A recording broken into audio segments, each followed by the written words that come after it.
Welcome to spreadsheets. These are things that can be used a lot to track numbers, prices, or data for a variety of classes.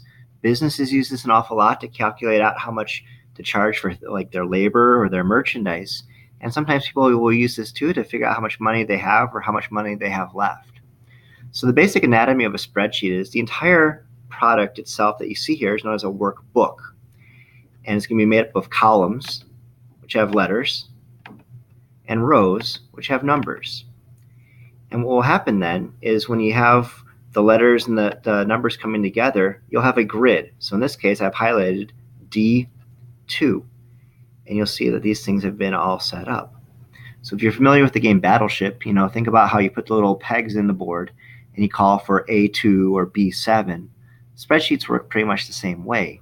And then what you can do is you can type in numbers, you can type in words, you can type in paragraphs, whatever information you want to have in it. The entire thing is called a workbook.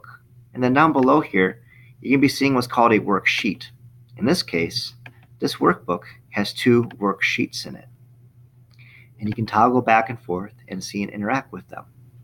What you'll also notice here is that you can put in colors in the backgrounds. You can also change the font to be different colors, different sizes, or bolds.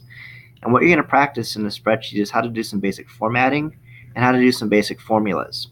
So definitely watch the videos, pause when you need to pause, get yourself caught up, and go through and practice being able to do these things. That way you have familiarity with these spreadsheets should the occasion arise for another class assignment that you do at some point at your school.